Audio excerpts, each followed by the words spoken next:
जो सिस्टम हम चलाते हैं, जिसकी मदद से हम गरीबी दूर करना चाहते हैं, भुखमरी दूर करना चाहते हैं, बेकारी दूर करना चाहते हैं, वो सिस्टम गलत है। क्यों गलत है?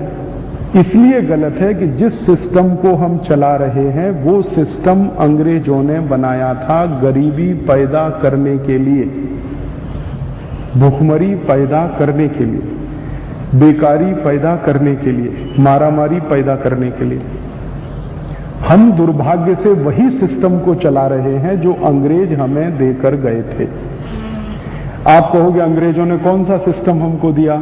जिसको हम पार्लियामेंट्री डेमोक्रेटिक सिस्टम कहते हैं, ये अंग्रेजों की देन है हमें। हमने अपने देश में इसका इन्वेंशन नहीं किया। अंग्रेजों ने ये सिस्टम जो बनाया है, ना तो वो पार्लियामेंट्री है ना वो डेमोक्रेटिक है, वो 101% एरिस्टोक्रेटिक सिस्टम है। आप पूछेंगे कैसे? मैं आपको एक ही बात कहता हूं, हिंदुस्तान के 100 करोड़ लोगों के भाग्य का फैसला एक आदमी करे तो वो पार्लियामेंट्री होगा और डेमोक्रेटिक होगा। 100 करोड़ लोगों के भाग्य का फैसला एक व्यक्ति करे, जिसको हम फाइनेंस मिनिस्टर कहते हैं, वो सिस्टम डेमोक्रेटिक होगा। और गलती से अगर वो बिका हुआ है, मीर जाफर है, तो वो डेमोक्रेटिक होगा क्या? 100 करोड़ लोगों की जिंदगी का फैसला 100 करोड़ लोग करें तो वो आदर्श है। नहीं कर सकते तो 50 करोड़ करें, वो भी संभव नहीं है तो 25 करोड़ करें, वो भी संभव नहीं है तो 10 करोड़ करें। इतना तो हो, कम से कम 1 करोड़ लोग करें, 1% लोग तो करें। यहां तो 1% भी नहीं है, 0.00000 पता नहीं कितने बार जीरो लगा के तब आप निकालोगे तो एक व्यक्ति फैसला करता, एक व्यक्ति तय करता है हिंदुस्तान में कि कहां टैक्स लगना चाहिए, कहां नहीं लगना चाहिए, और वो पार्लियामेंट में पेश कर देता है। फिर बाकी जो 545 लोग बैठे हैं लोकसभा में, 250 बैठे हैं राज्यसभा में, वो उस पर बहस ये करते हैं कि यहां पर इतना कटौती कर दो, यहां पर इतना बढ़ा दो। ये नहीं कहते कि इसको वापस ले लो पूरा, क्योंकि ये अधिकार उनको नहीं है। तो ये सिस्टम डेमोक्रेटिक है क्या? एक दूसरा उदाहरण देता हूं आपको। आप अमरावती में चुनाव करवाते हैं, मान लीजिए अमरावती से 10 कैंडिडेट हैं जिनको चुनाव लड़ना है।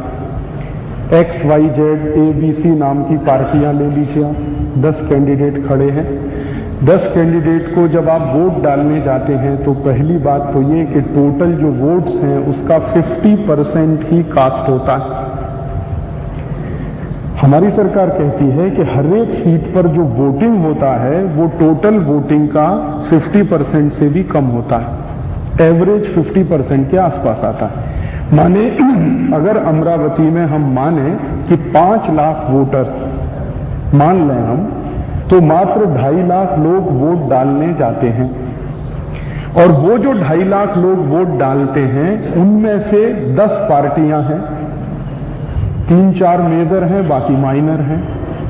तो वो वोट बंटता है, किसी पार्टी को 5% मिला, किसी को 7% मिला, किसी को 10% मिला, किसी को 5.5% मिला, किसी को 11% मिल गया, किसी को 15%। अब इसका अर्थ क्या हुआ? हमारे 5 लाख वोटर्स ने वोट डाला, मात्र 50%, 2.5 लाख लोगों ने वोट डाला, और उस 2.5 लाख में बंटवारा कैसे हुआ? किसी को 75,000 मिला, किसी को 50,000 मिला, किसी को 65,000 मिला, किसी को 30,000 मिला, किसी को कुछ मिला, किसी को कुछ मिला। अब आप जरा कल्पना करिए कि जिन लोगों ने किसी एक व्यक्ति को जिताया, मान लो उसको 75,000 वोट मिले और 5 लाख वोटर्स हैं, तो 75,000 5 लाख वोटर्स के कितने % हुए? 20% से तो कम हुए ही। मान लें हम 15% हुए, तो 15% वोट पर हमने किसी कैंडिडेट को जिताकर संसद में भेज दिया, जहां पर 51% के आधार पर मेजॉरिटी तय होती है। आप समझ रहे हैं मेरी बात? हमने 15% वोट देकर एक ऐसे कैंडिडेट को दिल्ली भेजा जहां दिल्ली की संसद में मेजॉरिटी तय होती है 51% के आधार पर। इसका माने इल्लीगल इलेक्शन हुआ पूरा। संसद में आप मेजोरिटी तय कर रहे हैं 51% पे और अमरावती में तय कर रहे हैं 15% पे।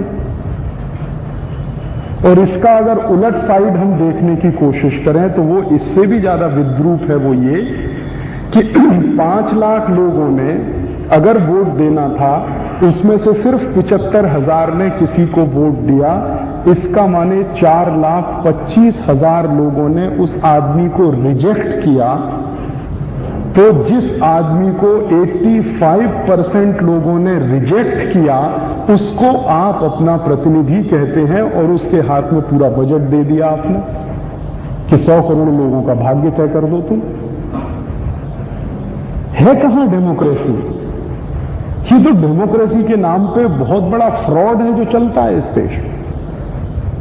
अगर डेमोक्रेसी होती तो डेमोक्रेसी में जो पार्टिसिपेशन होता है और जो पॉलिसी मेकिंग डिसीजन होता है वो 51% के आधार पर होता है कि 51% जो कहेंगे वो माना जाएगा, 49% जो कहेंगे वो नहीं माना जाएगा। यही तो है ना डेमोक्रेसी की एक मेजर डेफिनेशन। डेमोक्रेसी माने जहां 51% लोग एक बात कहें तो वो मानी जाए, 49% कहें वो नहीं मानी जाए। यहां तो हम देख रहे हैं कि 15% ने कह दिया, उसी को मान लिया। फिर कई बार मैंने संसद में देखा है कि कोई विधेयक पारित होने के लिए लाया गया, कोरम पूरा नहीं है। कोरम माने क्या कि जितने सांसद हैं, खासदार हैं, उसका 10% सदन में रहना ही चाहिए कम से कम। माने 545 हैं तो 54 माने एमपीज रहने चाहिए वहां पर। कई बार होता है 10 बैठे हैं, 15 बैठे हैं, 20 बैठे हैं, है ही नहीं, पूरा सदन खाली पड़ा। और बेचारा वो स्पीकर घंटी टन टन टन टन टन टन करता रहता, आ जाओ आ जाओ आ जाओ। तो वो बैठे मटर गश्ती करते रहते हैं वहां एनेक्सी में। मैं पार्लियामेंट बहुत बार गया हूं, खासदार सदन में नहीं बैठते, एनेक्सी में बैठे रहते, गप्पे मारते रहते, अखबार पढ़ते रहते हैं, मैगजीन पढ़ते रहते हैं, ऐसे ही बैठे रहते हैं सब खासदार वहां पे, सदन में नहीं बैठते। अब सदन में नहीं बैठते और नियम बन जाता, कानून भी बन जाता है। तो सदन क्या करता है फिर? वो कहते हैं एक इमरजेंसी रूल है पार्लियामेंट में, वो ये कि अगर सदन में कोरम पूरा नहीं है तो भी जो मेजोरिटी वोटिंग होगा वही कानून बन जाएगा। तो इसका अर्थ ये हुआ कि अगर 20 सांसद बैठे हैं, उनमें से 11 ने एक बाजू में वोट कर दिया तो देश को बेचने का समझौता भी हो जाएगा। आप इसी को डेमोक्रेसी कहते हैं। उन्होंने इमरजेंसी रूल बना रखा है। वैसे तो वो कहते हैं कि कोरम पूरा होना चाहिए, तो मैं मानता हूं चलो कोरम भी पूरा कर लें। 54 एमपीज हैं, तो इसका अर्थ क्या हुआ? 54 एमपीज होने का अर्थ यह हुआ कि 27 या 28 एमपीज ने एक बाजू में वोट कर दिया तो वही कानून बन गया। तो पूरे देश की 100 कोटि लोगों के भाग्य का फैसला 26-27 लोग मिलकर करें, इसी को डेमोक्रेसी कहते हैं क्या? इससे अच्छी तो एरिस्टोक्रेसी। तो हमारे देश में जो हम डेमोक्रेटिक सिस्टम मानते हैं या चलाते हैं, वो कहीं से भी डेमोक्रेटिक है ही नहीं। ये सिस्टम हमारे देश में वास्तव में एरिस्टोक्रेटिक है, जिसमें कुछ 2, 4, 5 लोगों को सब कुछ फैसला करने का अधिकार है, बाकी को सिर्फ उसको फॉलो करने का अधिकार है। अंग्रेज जैसा कुछ छोड़कर गए थे वैसा ही ये देश आज भी चलता है, कहीं कोई बदलाव नहीं है। अपनी संसद में जब बहस होती है तो आप जरा ध्यान दीजिए, अपने जो खासदार हैं वो किसी ड्राफ्ट पर बहस करते हैं। कोई ड्राफ्ट आता है बनकर, उस पर वो बहस करते हैं। वो ड्राफ्ट जो है बिल कहलाता है, विधेयक हम कहते हैं उसको हिंदी में। तो वो जिस बिल पर बहस करते हैं उसकी जो ड्राफ्टिंग है वो सेक्रेटरी करता है। पार्लियामेंट में एक सेक्रेटरी होता है, वो सेक्रेटरी ड्राफ्टिंग करता है। उसके पास सेक्रेटरीज की एक टीम रहती है। जनरल सेक्रेटरी पार्लियामेंट का जो होता है, उसके पास ज्वाइंट सेक्रेटरीज लेवल के कई अधिकारी होते हैं, उनसे वो ड्राफ्टिंग कराता है। और वो सारे अधिकारी आईएएस ऑफिसर्स होते हैं, आईसीएस ऑफिसर्स भी कहते हैं, सिविल सर्वेंट्स उनको कहा जाता है। मैंने एक बार ये प्रश्न उठाया कि भाई आप मेरे खासदार हैं, जो आप संसद में बैठे हैं, आप बहस करते हैं, तो जिस बात पर आप बहस कर रहे हैं उसकी ड्राफ्टिंग खुद क्यों नहीं करते आप? मैं वहां बहस कर रहा हूं लेकिन ड्राफ्टिंग मैं नहीं करता, ड्राफ्टिंग कोई और करता है, उस पर मैं बहस करता हूं सिर्फ। और अगर मुझे बहस के बाद ये लगे कि इस ड्राफ्टिंग में XYZ पॉइंट्स गलत हैं तो मुझे एक एप्लीकेशन देना पड़ेगा, वो सेक्रेटरी के पास वापस जाएगा, सेक्रेटरी उस पर विचार करेगा और जॉइंट सेक्रेटरीज की मीटिंग बुलाएगा। हो सकता है वो 3 महीने मीटिंग चलती रहे और सिर्फ कॉमा चेंज करना है तो 3 महीना लग जाएगा। फिर वो कहेगा हाँ कॉमा चेंज करना ठीक है, तो फिर वो नोटिफिकेशन जारी करेगा। वो नोटिफिकेशन के बाद कॉमा चेंज होगा, फिर नया ड्राफ्ट होगा, फिर सदन में आएगा, फिर बहस होगी उस पर, तब कहेंगे हाँ देखो अभी ड्राफ्ट ठीक हो गया। कितना समय लगा? 3 महीना एक कॉमा बदलने में। मुझे अगर अधिकार है ड्राफ्टिंग का तो मैं इमीडिएट पेन निकाल के कहूंगा भाई ये कॉमा यहां ठीक करो, इसमें तुमने स्पेलिंग गलत की है, एस नहीं होना चाहिए था, एस इसको हटाओ, यहां ये साइलेंट होना चाहिए, वो होना चाहिए, बस हो गया काम खत्म। लेकिन नहीं, वो सेक्रेटरी के पास दोबारा जाएगा, फिर वो ज्वाइंट सेक्रेटरीज की मीटिंग होगी, फिर मीटिंग में प्रस्ताव आएगा, फिर वो कहेंगे ये कॉमा यहां चेंज करना है, फिर वो 3 महीने भी मीटिंग चल सकती है, तब तक सेशन निकल जाएगा, तो नेक्स्ट सेशन में वो बिल आएगा और हो सकता है इसी तरह से 10 साल चल जाए, काम ही नहीं हो पाए। अब इतनी अकल नहीं है क्या हमारे सांसदों को कि भाई ये कॉमा फुल स्टॉप जैसे चेंजेस हम खुद कर सकते हैं, क्यों नहीं कर लेते? तो एक ने कहा साहब नियम नहीं है। तो नियम क्यों नहीं है? अंग्रेजों ने बनाया था नियम। वो ये कहते थे कि जो भी कुछ होगा वो सेक्रेटरी करेगा, खासदार नहीं कर सकता। तो अगर हमारा खासदार, अगर हमारा एमपी, अगर हमारा रिप्रेजेंटेटिव ड्राफ्ट नहीं बना सकता तो फिर हमारा प्रतिनिधि हुआ किस बात का? वो सिर्फ बहस करने के लिए? लाउड स्पीकर थोड़ी भेजा हमने वहां पर। वो सिर्फ बहस कर सकता है उस ड्राफ्ट पर, यस नो कर सकता है, लेकिन चेंज करना हो तो नहीं कर सकता। ऐसा नियम है। क्यों? क्योंकि अंग्रेज बना रहे थे।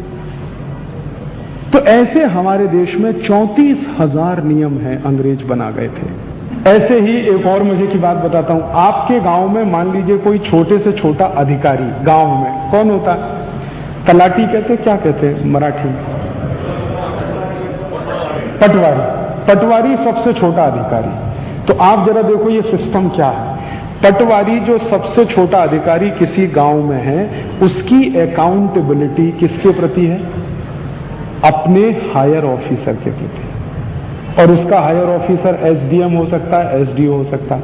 एसडीओ की अकाउंटेबिलिटी डीएम के प्रति, डीएम की अकाउंटेबिलिटी सेक्रेटरी के प्रति, सॉरी कमिश्नर के प्रति, कमिश्नर की accountability chief secretary of the state उसके प्रति, चीफ सेक्रेटरी की अकाउंटेबिलिटी कैबिनेट सेक्रेटरी के प्रति, और कैबिनेट सेक्रेटरी की अकाउंटेबिलिटी किसी के प्रति नहीं।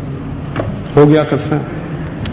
कैबिनेट सेक्रेटरी किसी के प्रति अकाउंटेबिलिटी नहीं है उसकी। आप जानते हैं हिंदुस्तान सरकार का कैबिनेट सेक्रेटरी किसी के प्रति अकाउंटेबल नहीं है। क्यों? क्योंकि अंग्रेज कानून बना गए थे, वैसे ही चल रहा है आज।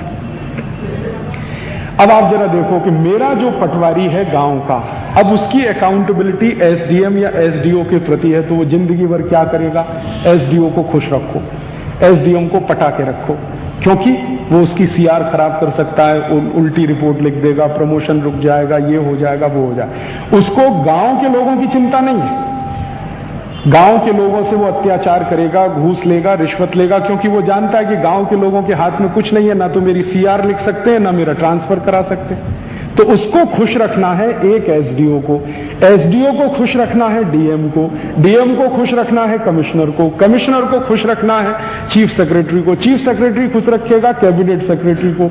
और ये सब हरामखोर मेरे पैसे पे पगार पा रहे हैं, मुझे खुश नहीं रखेंगे। मैं उनकी पगार के लिए पैसा दे रहा हूं मेरे टैक्स में से। आप ही पैसा दे रहे हैं, मैं पैसा दे रहा हूं, हम उनकी पगार दे रहे हैं, मुझे खुश नहीं रखेंगे।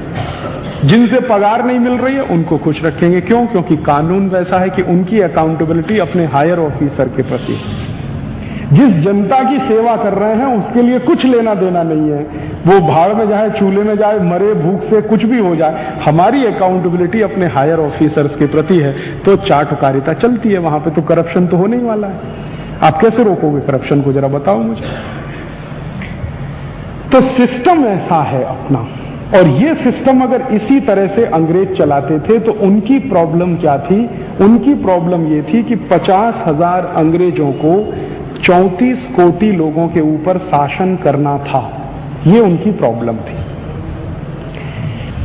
तो आप पूछोगे फिर क्या होना चाहिए? मेरे सामने आज के समय का सबसे बड़ा प्रश्न है कि आजादी मिले हुए अगर 54 वर्ष हमें पूरे, हमने तो संविधान बना लिया, घटना बना ली, संविधान बना लिया, लेकिन वो चलता उसी सिस्टम से है जिसको अंग्रेज तय करके गए थे। वो हमारे सिस्टम से तो चलता नहीं है, वो चलता उसी सिस्टम से जिसको अंग्रेजों ने तय किया था। क्योंकि संविधान अपने आप में कोई चीज नहीं है, संविधान के इतर जो कानून हैं, जो रूल्स हैं, जो रेगुलेशंस हैं, वो तय करते हैं देश कैसे चलना चाहिए। संविधान में तो बहुत सारी अमूर्त बातें लिखी हुई हैं, वो रूल के हिसाब से फॉलो की जाती हैं पूरे देश में। तो अगर वो रूल्स नहीं बदलते हैं, वो रेगुलेशंस नहीं बदलते हैं, तो सिस्टम बदलने का प्रश्न ही नहीं है। वो रूल्स रेगुलेशन वैसे ही चलते हैं तो सिस्टम नहीं बदलेगा। आप उसको कहते रहो पार्लियामेंट्री डेमोक्रेटिक सिस्टम, वो आपकी खुशफहमी के लिए है, वास्तव में वो है गुलामगिरी का एरिस्टोक्रेटिक सिस्टम। तो अब भारत के लोगों को क्या करना चाहिए? तो मैं इस मान्यता का हूं, हम सब लोगों को बहुत शांत भाव से, बहुत प्रशांत भाव से अपने इस सिस्टम का एनालिसिस करना चाहिए। और वो सिस्टम का एनालिसिस दो आधार पर करना चाहिए। जैसे हम कई बार परेशान होते हैं, भ्रष्टाचार है। अब जिस सिस्टम में एक ऑफिसर अपने द्वारा सेवा की जाने वाली जनता के प्रति अकाउंटेबल नहीं है, तो भ्रष्टाचार तो बनेगा ही वहां से, और क्या बनेगा उसमें, यही होने वाला है। हम चिल्लाते रहे कि भ्रष्टाचार है, हर स्तर पर भ्रष्टाचार है। भ्रष्टाचार तो बनाने के लिए ही सिस्टम है ये पूरा। आप इस सिस्टम में सदाचार की थोड़ी उम्मीद कर सकते। तो अगर आप चाहते हैं कि करप्शन दूर हो, भुखमरी दूर हो, बेकारी दूर हो, मारामारी दूर हो, तो या आप सिस्टम बदलिए। तो ये सिस्टम कैसे बदलना? सिस्टम बदलने का सामान्य सा सिद्धांत कि जो कुछ अंग्रेज चलाते थे उसको उठाकर फेंक देना, हमें अपने हिसाब से नया बनाना। अंग्रेजों ने कानून बनाया कि एमपीज ड्राफ्टिंग नहीं कर सकते बिल की, हम उस कानून को फेंक दें, हम तय कर लें कि हमारी ड्राफ्टिंग एमपीज करेंगे, हमें जॉइंट सेक्रेटरी की जरूरत नहीं, हटाओ उस पोस्ट को, क्या जरूरत है। अंग्रेजों ने तय किया कि पटवारी की अकाउंटेबिलिटी एसडीओ के प्रति है, हम तय करेंगे कि पटवारी की अकाउंटेबिलिटी गांव की पंचायत के प्रति है। नियम बदल लो। पटवारी अगर गांव की पंचायत के प्रति अकाउंटेबल है तो हमेशा उसको गांव की पंचायत की खुशी देखनी होगी, और गांव पंचायत नाराज हुई तो पटवारी गया काम से। तो गांव पंचायत नाराज नहीं होनी चाहिए, ऐसा कोई काम पटवारी नहीं करेगा, करप्शन अपने आप खत्म हो जाएगा। सवाल ही नहीं उठता कि फिर करप्शन हो। और एसडीओ की जो अकाउंटेबिलिटी है वो आप डिवीजन में तय कर दीजिए कि इस डिवीजन के लोगों के प्रति एसडीओ की जवाबदेही है। डीएम है, डीएम की जवाबदेही डिस्ट्रिक्ट के प्रति है, डिस्ट्रिक्ट के लोगों के प्रति अकाउंटेबल है, ना कि चीफ सेक्रेटरी के प्रति। आप देख लो, डीएम सीधा काम करना शुरू कर देगा।